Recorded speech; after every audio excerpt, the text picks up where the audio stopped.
Dear students, आज हम सब ग्रुप के बारे में अध्ययन करेंगे। क्या होता है उपग्रुप? यदि जी एक ग्रुप है, जैसा कि यहाँ दिखाई दे रहा है कि जी एक ग्रुप है और एच जी का रिक्त और उपसमुच्चय। क्लियर है? रिक्त नहीं होना चाहिए एच। और इस प्रकार है कि एच जी की द्विचर संक्रिया के लिए स्वयं एक ग्रुप हो तो एच जी का उपग्रुप कहलाता है। क्लियर है ये लाइन है? जैसे फॉर एग्जाम्पल मैं बातचीत करूं कि suppose g is equal to 1 - 1 iota minus iota. हम जानते हैं कि गुणा संक्रिया के लिए ये एक ग्रुप है। और h क्या ले लूं मैं? सपोज 1 और -1।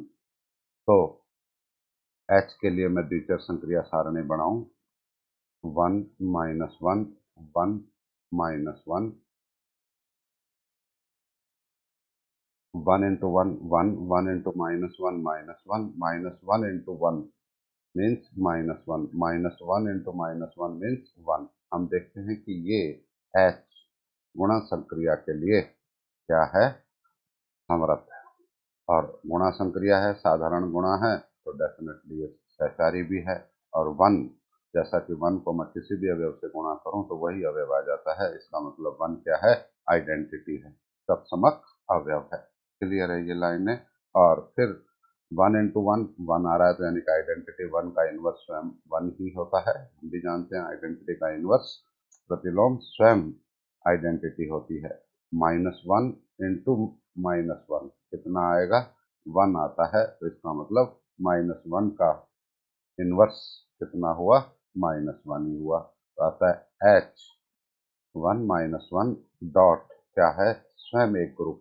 इसके लिए g की संक्रिया क्या थी? डॉट, यानी कि ये डॉट।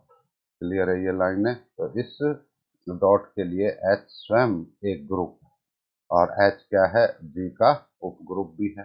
क्लियर है ये लाइन है? और h रिक्त भी है। h is not equal to phi, रिक्त नहीं है। और h is a subset of g। और देयरफॉर क्या हो गया कि h g का उपग्रुप होगा। मेरे हिसाब से उपग्रुप की डेफिनेशन हमें समझ में आ रही है कि क्या है। क्लियर है ये लाइन है? अब उपग्रुप में कुछ बातें अपन नोट करें। क्या होती है कि जी के जी स्वयं, क्यों हम जानते हैं G is a subset of G. Clear है ये लाइन है? और जी रिक्त है। क्लियर है ये? और जी स्वयं की संक्रिया के लिए ऑलरेडी ग्रुप है, तो अतः जी जी का उपग्रुप होगा। इसी प्रकार आइडेंटिटी, आप जानते हैं कि आइडेंटिटी को हम आइडेंटिटी से गुणा करें ई स्टार ई इजिकल टू कितना आता है? ई आता है। और ई का इनवर्स स्वयं ई होता है। अतः ये जी स्वयं और ई, ये जी के हमेशा दो उपग्रुप होते हैं जिनको हम विषम उपग्रुप कहते हैं या इम्प्रॉपर सब ग्रुप्स कहते हैं। क्लियर है ये लाइन है? इसके अतिरिक्त अन्य जो भी ग्रुप, इनके अतिरिक्त अन्य सभी उपग्रुप क्या कहलाते हैं? उचित उपग्रुप कहलाते हैं। जैसे कि यहाँ एच एच जो है वो जी के इक्वल नहीं है। आप देख रहे हैं कि H is only 1 and -1। Clear है ये लाइन है? तो एच क्या है? जी का उचित उपग्रुप है। यही एग्जाम्पल हमने यहाँ लिखा है और वहाँ हमने भी एक्सप्लेन किया था। क्लियर है ये लाइन है? एक और एग्जाम्पल लूँ मैं। सपोज आई क्या है? पूर्णांकों का समुच्चय। क्लियर है ये लाइन है? -2 -1 0 1 2। और ये योग संक्रिया के लिए एक ग्रुप होता है, ये हम जानते हैं। क्लियर है? अब इसके दो अवयव -1 और 1 ले लो। क्लियर है ये लाइन है? तो एच आई का उपसमुच्चय है। क्लियर है ये लाइन है? और H is not equal to phi एरिक भी है। दो बातें तो क्लियर हैं। लेकिन एच योग संक्रिया के लिए, योग संक्रिया के लिए ग्रुप नहीं है। क्लियर है ये लाइन है? क्यों नहीं है? क्योंकि 1 + 1 कितना आएगा? 2 आएगा। और definitely does not belong to the H. तो अतः एच योग संक्रिया के लिए समरथ नहीं है। क्लियर है? और एच आई का उपग्रुप नहीं है। हाँ, एच वही जो यदि हम ऊपर बात कर रहे थे 1 - 1 संक्रिया गुणा की ले लें तो ये एक ग्रुप है, हम जानते हैं। क्लियर है ये लाइन है, लेकिन यहाँ आई की संक्रिया क्या है? योग संक्रिया है। I think it is clear कि यहाँ योग संक्रिया के लिए ये स्वयं एक ग्रुप होना चाहिए, ऐसा नहीं है। अतः एच आई का उपग्रुप नहीं है, ये एच उस जी का तो उपग्रुप है। क्यों? क्योंकि ये गुणा संक्रिया के लिए स्वयं एक ग्रुप है। क्लियर है ये लाइन है। कुछ और आगे बढ़े हम। ग्रुप सम्मिश्र क्या होता है? ग्रुप कॉम्प्लेक्स कि जी एक ग्रुप है, जी एक ग्रुप है तो जी का एरिक्त उपसमुच्चय ग्रुप सम्मिश्र कहलाता है। यानी कि G one minus one iota minus iota गुणा संक्रिया के लिए ग्रुप है, तो एच वन खाली एक अवयव ले लूँ, एच टू यहाँ भी माइनस वन एक अवयव दिया है, H three iota, H four minus iota, H five one और minus one, H six iota और minus iota, H seven one minus one iota इत्यादि जितने भी इसके उपग्रुप बन सकते हैं, सॉरी उपसमुच्चय बन सकते हैं। क्लियर है ये लाइन है। उपसमुच्चय ही क्या कहलाता है? ग्रुप सम्मिश्र कहलाता है। क्लियर है ये लाइन? तो ये सब इसके ग्रुप सम्मिश्र हैं। इसके लिए उपग्रुप होना आवश्यक नहीं है। इसी प्रकार यदि हम और एक टिप्पणी लिखें कि इसके दो ग्रुप उपसम्मिश्र हैं, तो हम एच के किस ढंग से डिफाइन करते हैं? एच के मीन्स एच के, यहाँ स्टार की संक्रिया हो जाएगी, यानी कि वो जी की संक्रिया हो जाएगी। क्लियर है? जहाँ एच बिलोंग्स टू एच और के बिलोंग्स टू के। इसी प्रकार एच इनवर्स का मतलब क्या होगा? एच के सभी अवयवों का इनवर्स का समुच्चय। क्लियर है ये लाइन है। H inverse is a set of all H inverse that H belongs to H, यानी कि इस एच के सभी अवयवों का इनवर्स का समुच्चय। क्लियर है ये लाइन है।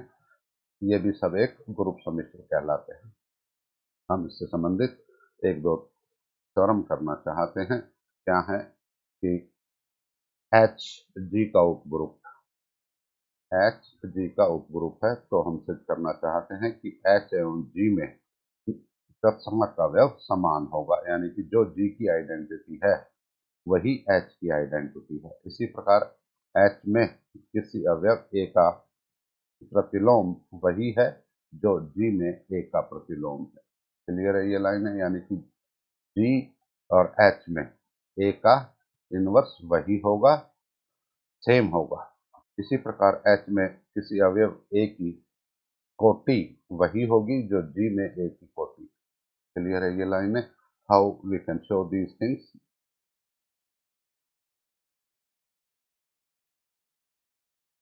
फर्स्ट पार्ट के लिए हमें सिद्ध करना है कि एच और जी में आइडेंटिटी एलिमेंट सेम है, तत्समक अवयव समान है। यदि संभव हो तो माना एच में तत्समक अवयव ई डैश और जी में तो आइडेंटिटी क्या है? ऑलरेडी ई है ही। क्लियर है? हमने दोनों अलग अलग मान ली। और अब यदि ए बिलोंग्स टू एच है तो ए ई डैश, क्योंकि ई डैश क्या है? आइडेंटिटी है एच की, तो A E dash is equal to A is equal to E dash. Clear? By definition of definition of identity। Clear है ये लाइन है? I think there is no doubt. अब ए बिलोंग्स टू एच और H क्या है? जी का उपसमुच्चय है। अब की बात है ए कहाँ होगा? जी में भी होगा। और जी में आइडेंटिटी क्या है? ई है, तो A E is equal to A is equal to E A. तो ये भी ए के बराबर हैं दोनों अवयव, ये भी ए के बराबर हैं दोनों अवयव। क्लियर है? तो क्या होगा? A E dash is equal to A E. और अब मैं बाई लेफ्ट कैंसिलेशन लॉ, वाम काटने के नियम से इस ए को इस ए से काट दूं तो ई डैश इक्वल टू ई आ जाएगी। इसका मतलब जी और एच में जो तत्समक अवयव है वो समान है। क्लियर? इसी प्रकार यदि ए एच का अवयव है, क्लियर है ये लाइन है, तो हमें सिद्ध करना है कि इस ए का एच और जी में इनवर्स सेम है।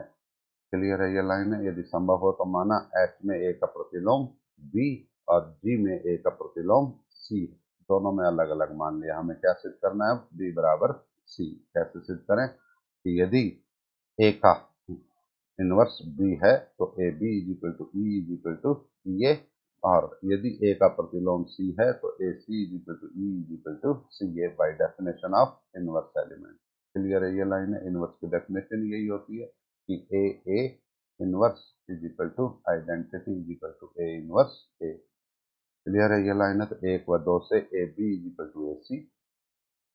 ठीक है, क्यों? ये भी आइडेंटिटी के बराबर है, ये भी आइडेंटिटी के बराबर है, तो क्या आ गया? बी बराबर सी। क्यों? क्योंकि मैं ए से ए काट सकता हूँ बाई लेफ्ट कैंसिलेशन ला, और अतः बी बराबर सी आ गया। इसका मतलब क्या हुआ कि ए के एच और जी में इनवर्स सेम है, प्रतिलोम अवयव समान है। इसी प्रकार थर्ड पार्ट क्या है कि सिद्ध करना चाहते हैं कि ए बिलोंग्स टू एच की एच एवं जी में कोटि यानी कि ऑर्डर समान है। यदि मैं ए का ऑर्डर एम इसमें एच में और जी में ए का ऑर्डर कोटि कितनी ले लूं? एन ले लूं। तो मुझे सिद्ध करना है एम बराबर N. How we can show this thing? क्योंकि अब यदि ए की कोटि एम है तो ए की पावर एम बराबर ई, और ए की ही कोटि जी में एन है तो ए की power N is equal to E by definition of order of N element. Therefore A की power N is equal to E की पावर एम के बजाय यहाँ ए की पावर एम। क्लियर है? ये लाइन है। I think there is no doubt at all, क्योंकि ये भी ई है, ये भी ई है, तो ए की power N is equal to A की पावर एम। और अब ए की पावर माइनस एम से दोनों तरफ ऑपरेट कर दिया है, तो यहाँ क्या आ जाएगा? ए की पावर एन माइनस एम, और यहाँ क्या आ जाएगा? ए की power 0 is equal to identity A की power N minus M is equal to E. It means order of A is less than N minus M, means less than N. ये तभी संभव है जब एन माइनस एम बराबर 0 हो। क्यों? क्योंकि ए का ऑर्डर एम से छोटा नहीं हो सकता। क्लियर है? ये लाइन है। और आता है ए बिलोंग्स टू एच की एच एवं जी में कोटि समान है, हेंस प्रूव्ड। नेक्स्ट अगले टर्म पे करेंगे।